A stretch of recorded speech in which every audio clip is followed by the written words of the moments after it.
Everyone, this is Mamta Samariya Khandelwal and you watching MSK chemistry. आज हम discuss करने वाले हैं क्लास 10 सीबीएसई बोर्ड का chapter 1 chemical reactions and equations.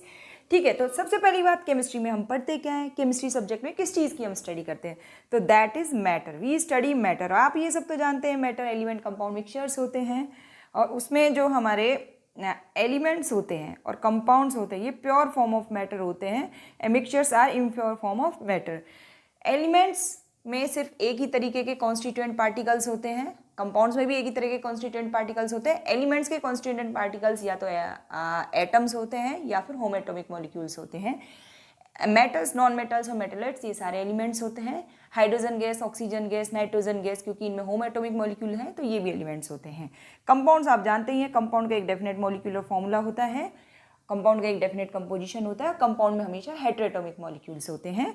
और मिक्सचर्स तो आप जानते ही हैं कि सब्सटेंसेस को जब हम मिलाते हैं तो मिक्सचर बनता है। अब सवाल ये उठता है सब्सटेंस किसे कहते हैं हम, तो एलिमेंट्स और कंपाउंड्स ये दोनों प्योर फॉर्म ऑफ मैटर है और इनको हम सब्सटेंसेस कहते हैं। Right, very good. अब आगे बढ़ते हैं। Every matter is compose of tiny particles called atom और मॉलिक्यूल। तो मतलब पूरी केमिस्ट्री सब्जेक्ट में हम क्या पढ़ते हैं, मैटर के बारे में पढ़ते हैं। और मैटर किन से बना है, एटम्स से या फिर मॉलिक्यूल्स से। Okay, chemical reaction takes place between constituent particles of matter. ठीक है, चलिए आगे बढ़ते हैं।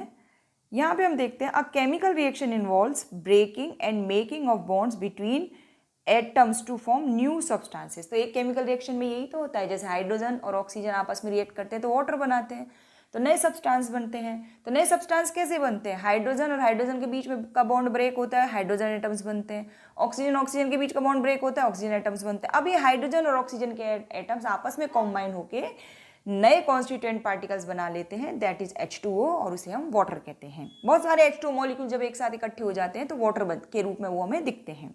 चलिए अब हम बात करते हैं कि फिजिकल चेंज में क्या होता है। Physical change constituent particles of matter, in physical change constituent particles of matter doesn't change, जैसे मेल्टिंग ऑफ आइस। जैसे कि अगर आप आइस में देखें तो उसके कॉन्स्टिट्यूएंट पार्टिकल भी H2 मॉलिक्यूल्स हैं। अगर स्टीम को देखेंगे तो उसमें H2 पार्टिकल्स होंगे। और अगर आप आइस देखें, चाहे वाटर देखें या स्टीम देखें, सबके जो कॉन्स्टिट्यूएंट पार्टिकल हैं वो H2O मॉलिक्यूल्स ही होंगे, बस उनकी फिजिकल स्टेट अलग होती है। तो ये एक मेल्टिंग ऑफ आइस या इवोपरेशन ऑफ वाटर, ये सब केमिकल चेंज नहीं होते हैं। तो जब केमिकल चेंज होता है तो नए सब्सटेंस बनते हैं, ठीक है। और जो केमिकल चेंज होते हैं उसे ही हम केमिकल रिएक्शन कहते हैं। और केमिकल इक्वेशन क्या होती है, it is the symbolic representation of a chemical reaction. वही एक आपकी केमिकल इक्वेशन कहती है। बहुत ही सिंप्लीफाइड नोट्स बनाए हैं ऐसे बच्चे जिनको केमिस्ट्री में तकलीफ होती है, जो थोड़ा कम लर्न करना चाहते हैं, उनके लिए मैंने बहुत ही ब्रीफिंग में ये नोट्स बनाए हैं और आपको बहुत अच्छे मार्क्स इनसे मिल जाएंगे। चलिए, a chemical equation should be balanced as always. ये क्यों हमेशा बैलेंस्ड होनी चाहिए, तो इसका आंसर हम कैसे लिख सकते हैं, number of atoms of each kind of element, number of atoms of each kind of element should be equal in reactant as well as product side to follow the law of conservation of mass. तो conservation of मास जो आप जानते हैं Lavoisier साहब ने दिया था। Lavoisier साहब को हम फादर ऑफ मॉडर्न केमिस्ट्री कहते हैं। तो इसीलिए जो रिएक्टेंट और प्रोडक्ट साइड में जो जितने भी टोटल नंबर ऑफ एटम्स हैं, जितने भी काइंड ऑफ एटम्स हैं, उन सबके नंबर इक्वल होने चाहिए। चलिए आगे बात करते हैं। यहाँ पे ये देखिए, अब हम few example of chemical changes लेते हैं जो हमारी डे टू डे लाइफ के हैं। जैसे टर्निंग मिल्क इनटू कर्ड, तो कर्ड की प्रॉपर्टी अलग है, मिल्क की अलग है। कुकिंग ऑफ फूड, कच्चा खाना खाएंगे तो पेट में दर्द हो जाएगा, पके खाने से नहीं होगा। रस्टिंग ऑफ आयरन, आयरन में जब रस्ट लग जाती है तो उसमें जो आयरन के जो एक आपको रेडिश कोटिंग दिखाई देती है, ठीक है। डिकम्पोजिशन ऑफ वेजिटेबल्स, उसके बाद उसमें स्मेल आने लगती है। और फोटोसिंथेसिस, रेस्पिरेशन, ये सब क्या है, आपके केमिकल चेंजेस हैं। अब देखिए, a chemical change is noticed by following observation. हमें कैसे पता चलेगा कि एक केमिकल चेंज हुआ है, तो हम क्या देखते हैं कि जब कोई केमिकल चेंज होता है तो या तो टेम्परेचर में चेंज हो जाएगा। अगर टेम्परेचर बढ़ जाता है तो उसे हम एक्सोथर्मिक कहते हैं। अगर टेम्परेचर कम हो जाता है केमिकल चेंज के बाद तो उसे एंडोथर्मिक कहते हैं। कोई भी गैस निकल सकती है, कोई प्रेसिपिटेशन बन सकता है, कोई कलर चेंज हो सकता है, किसी मैटर की स्टेट चेंज हो सकती है। तो ये सारे जो है ये ऑब्जर्वेशन हमें ये बताते हैं कि कोई केमिकल चेंज हुआ है। अब हम बात करते हैं एक्टिविटी 1.1 की, reaction of magnesium ribbon with air. अब देखिए बोर्ड में इससे, इस टॉपिक से, इस एक्टिविटी से कौन कौन से क्वेश्चन फ्रेम हो सकते हैं वो सब हम डिस्कस करते हैं। ये आपको व्हाइट पाउडर दिख रहा है मैग्नीशियम ऑक्साइड का, यहाँ पे हम इसे बर्न करें तो पहली चीज़ तो क्या है कि यहाँ पे मैग्नीशियम रिबन का मतलब है कि मैग्नीशियम मेटल, ठीक है। इसको जब एयर की प्रेजेंस में बर्न करने का मतलब है कि वो ऑक्सीजन से रिएक्ट करेगा तो मैग्नीशियम ऑक्साइड बनता है। पहले तो इसकी आपको बैलेंस्ड केमिकल इक्वेशन आई है जो आनी चाहिए लिखना, जो ऑलमोस्ट सारे बच्चों को आती है। अब जो क्वेश्चंस क्या क्या इसमें से फ्रेम होते हैं वो हम डिस्कस कर लेते हैं। मैग्नीशियम रिबन को पहले हमें रब करना पड़ता है सैंड पेपर के साथ, क्योंकि मैग्नीशियम को आप किसी वैक्यूम में तो रखेंगे नहीं, उसको लेबोरेटरी में ऐसे ही रखेंगे या किसी ड्रॉर में रखेंगे तो वहाँ पे एयर तो होगी, एयर होगी तो ऑक्सीजन भी होगी, तो उसके ऊपर मैग्नीशियम ऑक्साइड का कोटिंग बन जाएगा। तो आपको वो पहले रिमूव करना पड़ेगा सैंड पेपर से, ठीक है। दूसरी चीज़ ये बहुत इंपॉर्टेंट है कि ये एक एक्सोथर्मिक रिएक्शन है और ये कंबशन रिएक्शन है। जब किसी मेटल को एयर की प्रेजेंस में बर्न करते हैं तो उसका ऑक्साइड बनता है, ये रिएक्शन कंबशन रिएक्शन कहलाती है। कंबशन रिएक्शन हमेशा एक्सोथर्मिक होती है, इसलिए अगर आपको एमसीक्यूज में क्वेश्चन पूछा जाए तो आपको ध्यान रखना है मैग्नीशियम का बर्निंग एक एक्सोथर्मिक रिएक्शन है। नेक्स्ट यहाँ पे मैग्नीशियम किस फ्लेम के साथ, किस कलर की फ्लेम के साथ जलता है, तो आपको ध्यान रखना है व्हाइट डेजलिंग फ्लेम। जैसे फुलझड़ी जलती है ना बच्चों, आपको फुलझड़ी जिस तरीके से डेजलिंग, वो होता है डेजलिंग, तो वो व्हाइट डेजलिंग फ्लेम के साथ बर्न होता है। White colour of magnesium oxide बनता है। अब इससे आगे क्वेश्चन क्या पूछा जा सकता है कि मैग्नीशियम ऑक्साइड का नेचर कैसा होता है, तो इसका जो नेचर होता है बच्चों वो होता है बेसिक। बेसिक इन नेचर कैसे पता चलेगा, पानी में घोल दीजिए आप मैग्नीशियम ऑक्साइड को तो उसका एक्वा सॉल्यूशन बन जाएगा। अब रेड लिटमस पेपर लेके जाइए, वो ब्लू में कन्वर्ट हो जाएगा, तो इससे हमें पता चलता है कि मैग्नीशियम ऑक्साइड का जो नेचर है वो बेसिक है। चलिए नेक्स्ट स्लाइड, ये देखिए, ये जो आपकी टेक्स्ट बुक का इंपॉर्टेंट पार्ट है। फर्स्ट पेज जैसे ही आप टर्न करेंगे तो उसके पीछे टॉप में ये है, ये आप अंडरलाइन कर लीजिए। इसमें आपको ये white powder, magnesium oxide, dazzling white flame, है ना, और ये सब आपको दिखेगा, तो ये सब इंपॉर्टेंट है, टेक्स्ट बुक में ये आप अंडरलाइन कर सकते हैं।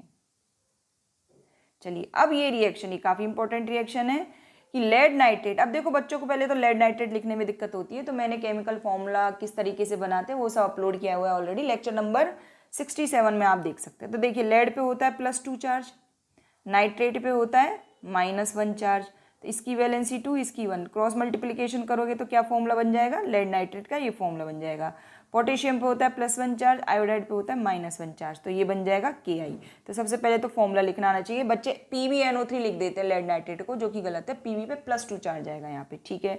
अब यहाँ पे आपको लेड नाइट्रेट सॉल्यूशन लेना और उसकी पोटेशियम आयोडाइड से रिएक्शन करवानी है, तो ठीक है करवा देते हैं।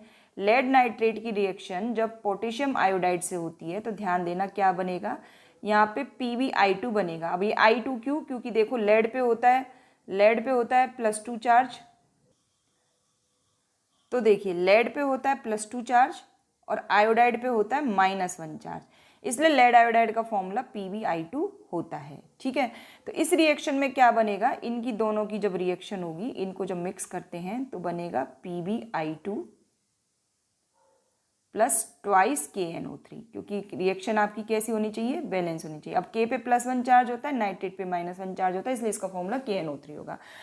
इस क्वेश्चन में आपको याद क्या रखना है कि जो लेड आयोडाइड बनेगा इसका कलर येलो होगा, ठीक है। इसके अलावा ये किस तरीके की रिएक्शन है, ये बहुत कॉमन क्वेश्चन है जो बार बार बच्चों से पूछा जाता है। ये एक प्रेसिपिटेशन रिएक्शन है, जब किसी भी रिएक्शन में कोई एक इनसॉल्युबल मटेरियल बनता है तो उसे हम प्रेसिपिटेट कहते हैं, और ये होगा यहाँ पे सॉलिड, किस तरीके का, ये येलो कलर का होगा, और इसको आप डबल डिस्प्लेसमेंट रिएक्शन भी कह सकते हैं। तो ये चीज़ आपको ध्यान रखना है, लेड आयोडाइड येलो कलर का प्रेसिपिटेट होगा, ये डबल डिस्प्लेसमेंट और प्रेसिपिटेशन रिएक्शन का एक बहुत ही अच्छा एग्जाम्पल है। चलिए भी लास्ट एक्टिविटी ये है इस चैप्टर की, जो इस आज की वीडियो की, दैट इज एक्टिविटी 1.3।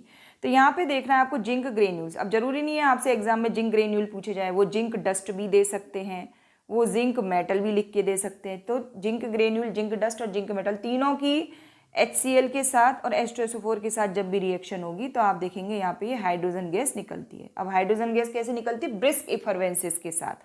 अभी ब्रिस्क इफरवेंसेस क्या होते हैं, जैसे आप कोल्ड ड्रिंक की ढक्कन को खोलते हैं ना तो एकदम से उसमें से बबल्स निकलते हैं, उसे कहते हैं ब्रिस्क इफरवेंसेस, ठीक है।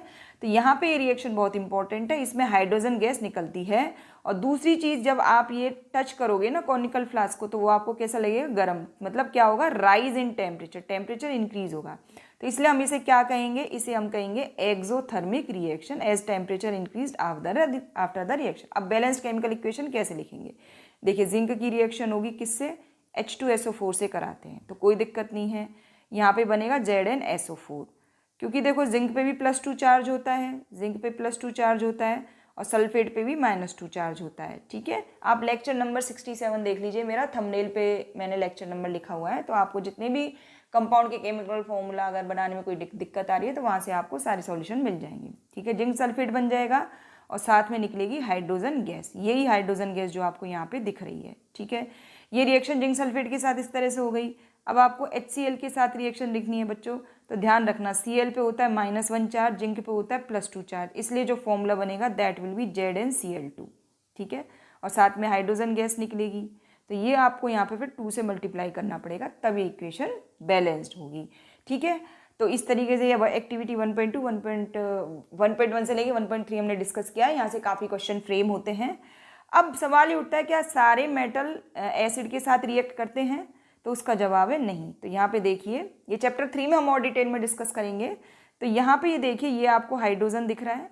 ठीक है, इससे ऊपर वाले जितने भी मेटल है ये हाइड्रोजन गैस इवॉल्व करेंगे, किसके साथ, जब ये सारे मेटल एसिड के साथ रिएक्ट करेंगे, HCl ले लो चाहे H2SO4 ले लो, तो हाइड्रोजन गैस निकलेगी। और ये वाले जो मेटल हैं कौन कौन से, Cu, Hg, Au, Ag और प्लेटिनम, ये हाइड्रोजन, ये HCl या H2SO4 के साथ रिएक्ट नहीं करते, मतलब हाइड्रोजन गैस नहीं निकलेगी। तो आज का वीडियो बहुत ही इन्फॉर्मेटिव है, आई थिंक आपको बहुत पसंद आया होगा।